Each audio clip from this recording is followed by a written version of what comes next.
क्या आप जानते हैं, यह घर जो आप देख रहे हैं, यह कोई मामूली मकान नहीं है, बल्कि इसके अंदर समाहित था हैरान करने वाला रहस्य।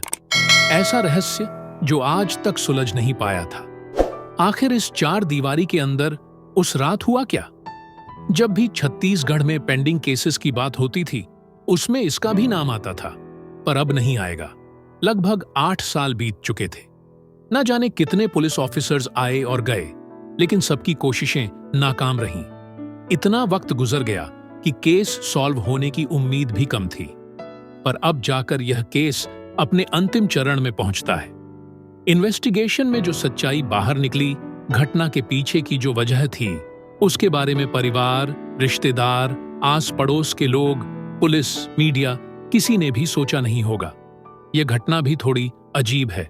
नमस्कार दोस्तों, तो क्या हालचाल हैं आपके? आज हम बात करने वाले हैं कवर्धा के डॉक्टर कपल केस के बारे में। इस घटना की शुरुआत होती है छत्तीसगढ़ के कबीरधाम डिस्ट्रिक्ट से।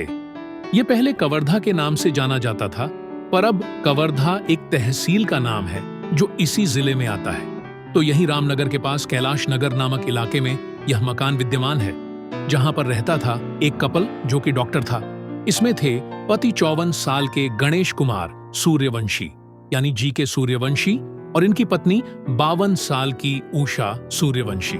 इनकी उम्र को देखकर आप सोच सकते हैं कि कितने अनुभवी चिकित्सक रहे होंगे। डॉक्टर जी के सोनोग्राफी विशेषज्ञ थे और डॉक्टर उषा निश्चेतना विशेषज्ञ स्त्री रोग में अनुभवी थीं। ये दोनों ही लोग डिस्ट्रिक्ट हॉस्पिटल में अपनी सेवाएं प्रदान कर रहे थे। इन्हें वहां पर काम करते करते कई साल बीत चुके थे। लगभग 2006 में इनकी नियुक्ति हुई थी वहां पर। मीडिया रिपोर्ट्स के अनुसार डॉक्टर गणेश और डॉक्टर उषा के 2 बच्चे भी थे, एक बेटा और एक बेटी। पर ये दोनों ही माता पिता के साथ नहीं रहते, शहर से बाहर रहकर पढ़ाई कर रहे थे। इस केस में इनका ज्यादा जिक्र नहीं है। घर में पति पत्नी के अलावा और कोई भी नहीं रहता था। पर यहाँ पर जो लोग नौकरी करते थे, काम करते थे, जैसे कि मेड, सफाई कर्मचारी, ड्राइवर इत्यादि, ये लोग यहाँ पर आते जाते थे। कभी कभार पेशेंट्स भी विजिट कर लेते थे। शहर में इस डॉक्टर कपल का काफी नाम था। आस पड़ोस के लोगों में अच्छी पहचान थी, इज्जत थी। अब यहाँ रहते 10 से 12 साल हो चुके थे, तो पहचान होगी ही। इन दोनों का डेली का रूटीन था।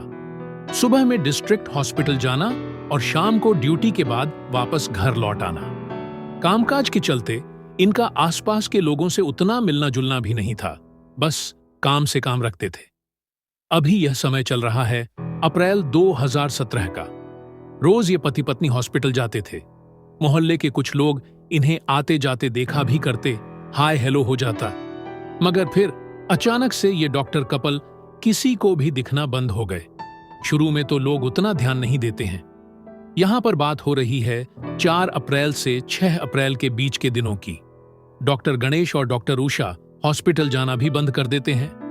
उधर इनके बच्चे, रिश्तेदार, बाकी परिजन हालचाल के लिए कॉल करते तो फोन उठाना भी बंद कर दिया। उन्हें लगता कि हॉस्पिटल में शायद ज्यादा काम होगा, उसी में बिजी होंगे, इसीलिए फोन नहीं उठा रहे हैं। पर अचरज की बात थी कि 2 दिन बीत गए, एक बार भी फोन नहीं किया। उधर हॉस्पिटल के लोग भी हैरान थे कि दोनों बिना बताए अस्पताल आना बंद क्यों कर दिया। पर अभी तक कोई भी घर जाकर देखने का प्रयास नहीं करता है।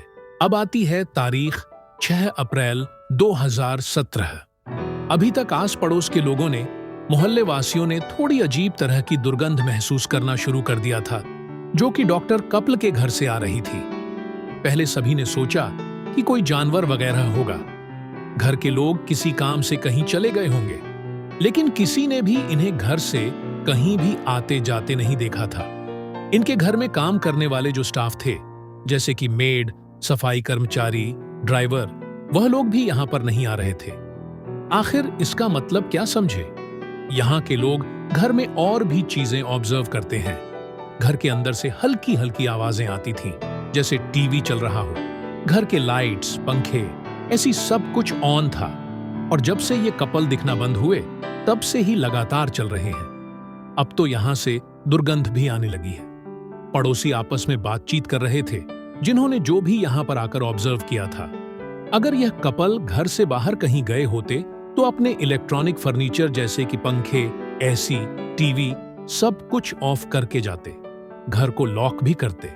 लेकिन यहां पर दरवाजा केवल भिड़काया हुआ लग रहा था। अगर कपल घर में होते भी तो लगातार ये चीजें नहीं चल रही होती। ऊपर से दोनों की आवाजें भी सुनाई देती, खाना बनाने की आवाज आती, पर ऐसा कुछ भी नहीं था। 4 अप्रैल से 6 अप्रैल के बीच 2 दिन बीत चुके थे। अब लोगों को चिंता होने लगती है।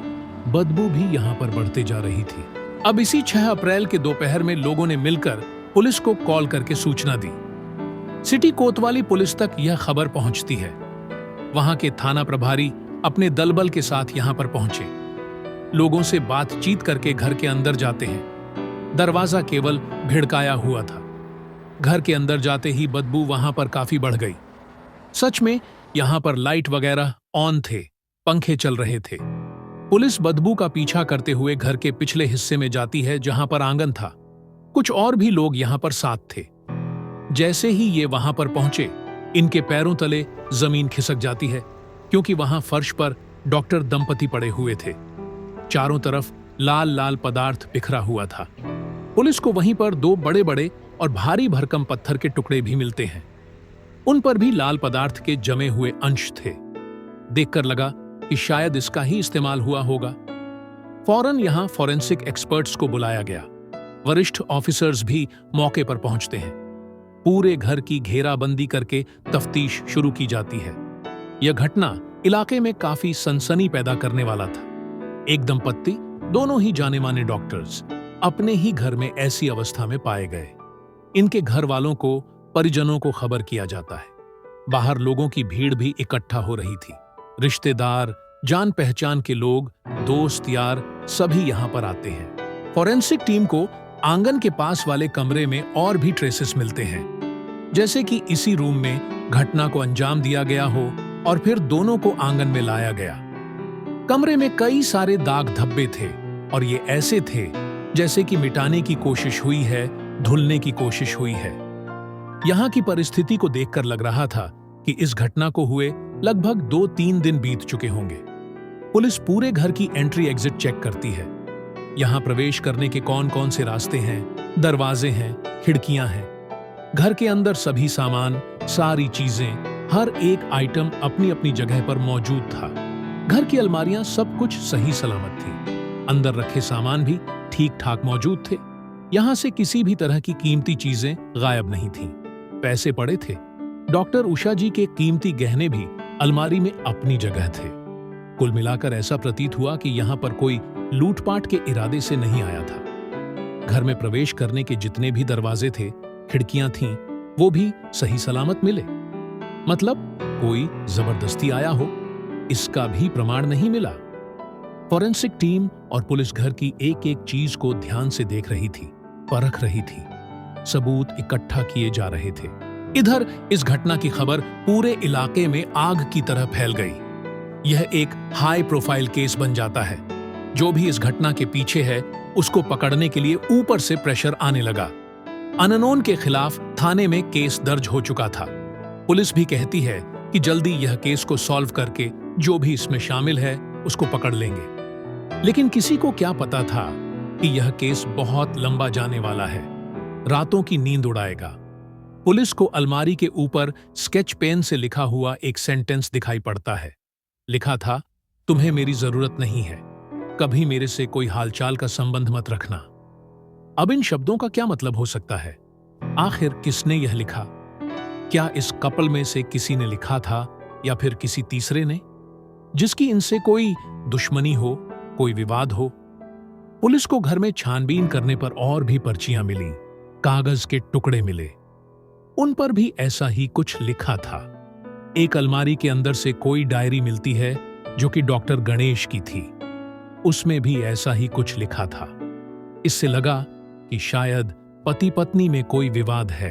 अब पुलिस डॉक्टर दंपति के जान पहचान के लोगों से, परिवार से बातचीत करती है इसी बारे में। सच में इस कपल के बीच मनमुटाव था। आए दिन झगड़े भी होते थे। कई बार पड़ोसी भी घर आकर झगड़े सुलझाए, उन्हें शांत कराया। इसके चलते डॉक्टर गणेश के पड़ोसियों से भी कहासुनी हो जाती थी। इनका व्यवहार मोहल्ले में ठीक नहीं था। अब ऐसे पुलिस के सामने एक थ्योरी आती है। क्या सारी चीजों के पीछे डॉक्टर गणेश ही जिम्मेदार हैं? इन्होंने अपनी पत्नी को रास्ते से हटा दिया, लेकिन पत्नी के पास तो ये भी पड़े हुए थे। इनके ऊपर भी भारी चीज के निशान थे। वह दोनों पत्थर जो कि पुलिस को मौका ए वारदात पर मिला, उसमें से एक तो डॉ गणेश के पास था और दूसरा थोड़ी दूरी पर। किसी तीसरे इंसान के भी यहां पर आने की संभावना थी। शुरुआती जांच पड़ताल करने के बाद पुलिस दोनों को जिला अस्पताल भेज देती है पोस्टमार्टम के लिए, ताकि क्लियर हो सके कि इनके साथ हुआ क्या है। पहले तो यही लगा कि पति ने गुस्से में सारी चीजें की, फिर पछतावा हो, उसके बाद स्वयं भी जाने का फैसला किया। पर जब डॉक्टर्स पोस्टमार्टम के बाद सारी चीजें बताते हैं, उससे इन्वेस्टिगेशन की दिशा पूरी ही बदल जाती है। डॉ उषा जी के सर पर कई सारे निशान थे, वहीं डॉ गणेश के ऊपर भी ऐसा ही कुछ निशान मिला। इसके अलावा इनकी पसली पर चोट के निशान पाए गए। जो पत्थर मिला उससे यह सब कुछ हो सकता है। वह दोनों ही पत्थर घर में दरवाजों को बंद होने से रोकने के लिए लगाए जाते थे, लेकिन वो आंगन के पास वाले कमरे में पड़े मिले, जहां पर शायद सारी चीजें हुई थीं। इसके पीछे किसी तीसरे का हाथ है। डॉक्टर्स यह बात क्लियर कर देते हैं। यह भी बताया कि घटना को हुए लगभग 24 से 60 घंटे बीत चुके थे। अब घर के अंदर कोई जबरदस्ती प्रवेश नहीं किया। इसका मतलब क्या हो सकता है? जो भी यहां पर आया होगा वह घर में रहने वालों की मर्जी से आया होगा। अगर जबरदस्ती प्रवेश करता तो शोर होता, जिसे आस पड़ोस के लोग सुन लेते और इकट्ठा हो जाते। पुलिस डॉक्टर कपल के दुश्मनों के बारे में पता करना शुरू करती है। किससे इनका मनमुटाव था, विवाद था? हॉस्पिटल में कुछ हुआ हो? घर के नौकर चाकर, ड्राइवर, मेड, ऐसे लोग भी घर में आसानी से प्रवेश कर सकते हैं, लेकिन उनका मकसद क्या होगा? क्योंकि घर में कोई कीमती चीज गायब नहीं थी। हो सकता है कि दुश्मनी हो। हॉस्पिटल में जहां पर दोनों काम करते थे, वहां पूछताछ करने के दौरान कुछ अजीब चीजें पता चलती हैं। जो डॉ उषा जी थीं, उनका अस्पताल में बिहेवियर ठीक नहीं था। इनके काम को लेकर, व्यवहार को लेकर कई बार जूनियर्स ने, स्टाफ ने अस्पताल के सीनियर्स को कंप्लेन किया था। इलाज के लिए आने वाले पेशेंट्स भी डॉ उषा से खुश नहीं थे, असंतुष्ट थे। कहना था कि इलाज ठीक से नहीं करती। पुलिस को यह भी पता चला कि उषा जी 2 बार अस्पताल से सस्पेंड भी हो चुकी थी, लेकिन फिर वापस ज्वाइन कर लिया। वहीं इनके पति डॉ गणेश को लेकर करीबियों से जानकारी मिली। कुछ समय पहले घर की मेड से इनका बहस हो गया था। इसके चलते वह मेड यहां काम पर आना बंद कर देती है। शायद यही वजह रही होगी कि डॉक्टर कपल के घर से बाहर न निकलने के बीच भी मेड यहां नहीं आई। अस्पताल के स्टाफ से पता चला कि दोनों डॉक्टर्स आखिरी बार 3 अप्रैल को यहां पर आए थे। उसके बाद से एब्सेंट रहे। आस पड़ोस के लोग भी बताते हैं कि उन्होंने भी 3 अप्रैल की शाम को ही आखिरी बार कपल को देखा था, उसके बाद से नहीं देखा। इससे पुलिस को लगता है कि 3 अप्रैल की रात और 4 अप्रैल की भोर के बीच कुछ हुआ होगा, पर किसी ने भी उस दौरान कोई शोरगुल नहीं सुना था। घर में काम करने वाले, आने जाने वाले जितने भी लोग थे, पुलिस ने बारी बारी उनसे पूछताछ किया। यहां पर कौन क्या काम करता है, किस लिए आता है, इनका दोनों डॉक्टर से कैसे संबंध है, कैसे व्यवहार है, पैसे रुपए या सैलरी को लेकर कोई विवाद हुआ हो, बहस हुआ हो। पता चला कि जिस मेड से डॉक्टर गणेश का झगड़ा हुआ था और उसने काम पर आना बंद कर दिया, वह गायब है, अपने घर पर नहीं है। यहीं से पुलिस का शक उस मेड पर जाता है, पर यह फिर मिल जाती है। ये मानती है कि कुछ बहस हुआ था, लेकिन इसका उस घटना से कोई लेना देना नहीं। ये निर्दोष है। भला ये ऐसा क्यों करेगी? एक ड्राइवर मिला जो डॉक्टर गणेश के लिए पहले काम करता था, लेकिन फिर छोड़ दिया। पुलिस को इस आदमी के बैकग्राउंड की जांच करने के दौरान हैरान करने वाली बात पता चली। इसके खिलाफ कुछ दिन पहले किसी ने कोई एफआईआर करा रखी है, यानी इसका क्रिमिनल रिकॉर्ड है। कोई ठगी का मामला था। एफआईआर होते ही ये कवर्धा से फरार भी हो गया था।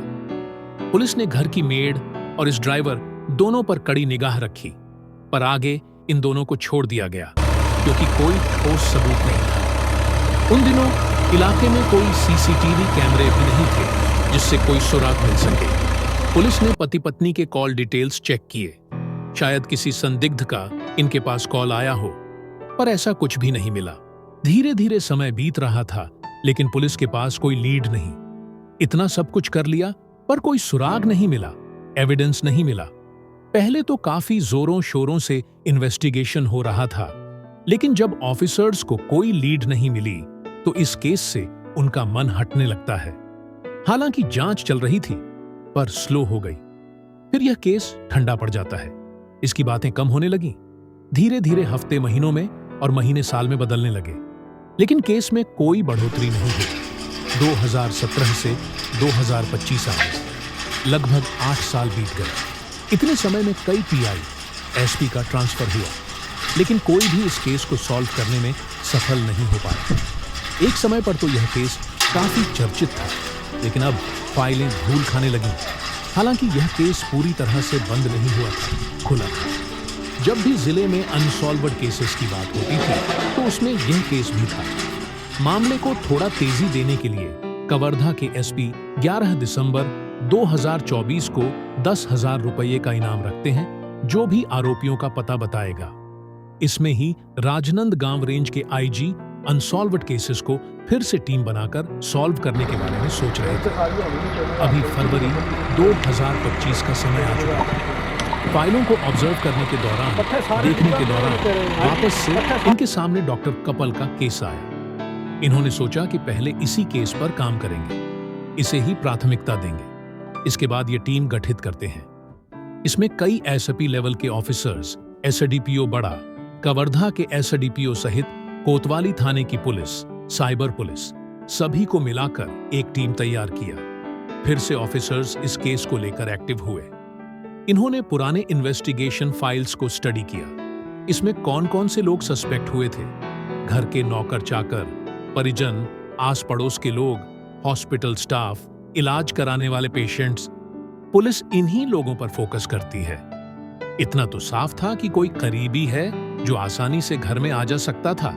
पुलिस की टीम फिर से इस घर पर आकर मुआयना करती है। अभी तक 8 साल बीत चुके थे।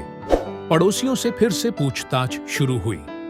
साइबर सेल 8 साल पुराने कॉल डिटेल रिकॉर्ड, लोकेशन और बाकी टेक्निकल डिटेल्स निकालना शुरू करती है। इतने साल पुराने डिजिटल डेटा निकालना थोड़ा मुश्किल था। घर के आसपास कौन कौन से मोबाइल नंबर्स उस समय एक्टिव थे, जो उसमें संदिग्ध मिले, उनकी लोकेशन उस समय कहां पर थी। इन सब की जांच के दौरान एक संदिग्ध पर फिर से थोड़ा डाउट जाने लगता है। यह डॉक्टर गणेश का ड्राइवर था। घटना के दौरान पुलिस को घर से मोबाइल फोन भी मिले थे जो कि कपल के थे, पर इनमें से एक मोबाइल फोन गायब था, गणेश का। उस समय इनके फोन की लोकेशन और ड्राइवर के फोन की लोकेशन कवर्धा के बस स्टॉप तक देखी गई एक साथ।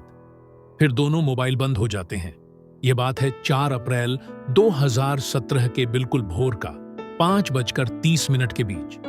फिर दुर्ग में जाकर ड्राइवर का फोन ऑन हुआ, लेकिन गणेश का फोन बंद ही रहता है। उसके बाद 5 अप्रैल को ड्राइवर की लोकेशन फिर से कवर्धा इलाके में डॉक्टर के घर के पास दिखी। पुलिस ने करंट टाइम में जब फिर से आस पड़ोस के लोगों से पूछताछ किया तो ये बताते हैं कि पहले उस ड्राइवर का अक्सर घर पर आना जाना होता था, जबकि वह नौकरी भी छोड़ चुका था। इस पर पुलिस ने सोचा कि वह फिर क्यों आता था।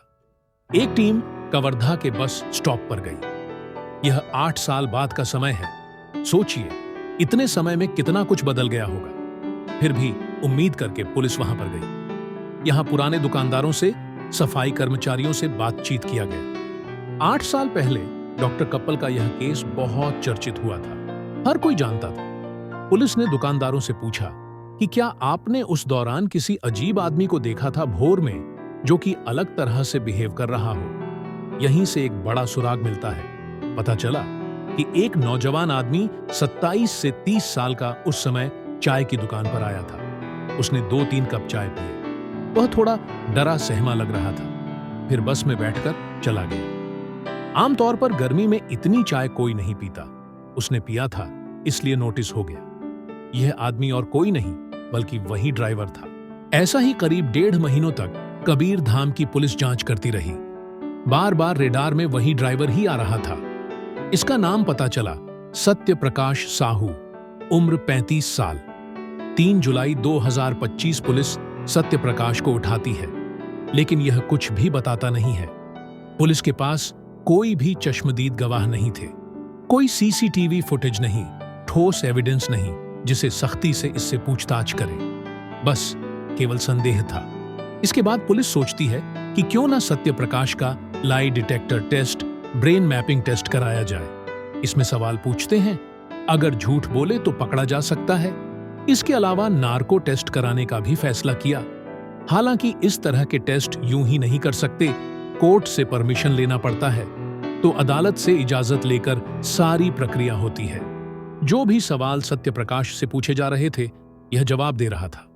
आगे भी 14 घंटे लगातार पूछताछ हुआ। लगभग 24 घंटों तक सब कुछ चलता है। पुलिस पूछताछ में लगी हुई थी। यह आदमी बहुत ही शातिर था, मुश्किल से सब कुछ स्वीकार करता है। 8 साल तक सत्य प्रकाश साहू पुलिस को चकमा देता रहा, उनसे बच रहा था। यहां तक कि घटना के दौरान इन्वेस्टिगेशन में झूठी गवाही देकर उसे बदलने की भी कोशिश की। पुलिस ने इससे उस दौरान भी पूछताछ किया था, तब झूठे बयान दिए थे। पर अब जाकर यह सारी कहानी बताता है। सत्य प्रकाश साहू यह पहले डॉ गणेश के यहां पर ड्राइवर की नौकरी किया करता था, लेकिन फिर इसने काम छोड़ दिया। पुलिस के अनुसार इसने बताया कि डॉ गणेश ने इससे 1,80,000 रुपए उधार लिए थे, जिन्हें वह लौटा नहीं पा रहे थे। उन्हीं पैसों का तगादा करने के लिए अक्सर इसे घर पर जाना पड़ता था, नौकरी छोड़ने के बाद भी। उसी दौरान घटना से कुछ दिन पहले किसी ने इसके खिलाफ एफआईआर करा दिया पुलिस में। कहीं पुलिस उसको पकड़ ना ले, इसलिए कवर्धा से भागकर 54 किलोमीटर दूर गंदाई चला जाता है। 3 अप्रैल 2017 की शाम को यह फिर से कवर्धा आया। इसे पैसों की सख्त जरूरत थी। सोचा कि जो भी पैसे डॉक्टर को उधार दिए हैं, कुछ लौटा दें तो बहुत राहत मिल जाएगी, क्योंकि यह पहले भी यहां पर काम कर चुके थे, आते जाते थे, तो घर में जान पहचान थी। इन्हें यह भी पता था कि देर रात में यह परिवार सोता है। ये 10:30 से 11:30 बजे के बीच डॉक्टर के घर पर गए। डॉ गणेश ने दरवाजा खोला, ये अंदर गए। घर में शायद पति पत्नी के बीच कुछ कहा सुनी हो रही थी। तभी एक रूम से डॉ गणेश की वाइफ उषा जी बड़बड़ाती हुई बाहर निकलती है। पति पत्नी में झगड़ा शुरू हो गया। ड्राइवर सब कुछ देख रहे थे। तभी डॉक्टर दरवाजे के पास से पत्थर उठाते हैं और पत्नी के सर पर मार दिए। वह नीचे गिर गई। डॉक्टर गणेश गुस्से में थे। फिर से ये चलते हैं। सत्य प्रकाश के सामने डॉक्टर ने अपनी पत्नी के साथ वह सब कुछ कर दिया। यह देखकर ड्राइवर डर जाते हैं। अब यह क्या करें? इनको कुछ सूझ नहीं रहा था। इन्होंने सोचा कि इकलौते चश्मदीद गवाह हैं, सब कुछ होते हुए देखा। डॉ गणेश गुस्से में है, कहीं वह सबूत मिटाने के लिए इसके साथ भी कुछ ना कर दे। अगर ड्राइवर चाहते तो शोर मचाकर यहां से भाग सकते थे या फिर डॉक्टर से बात करते।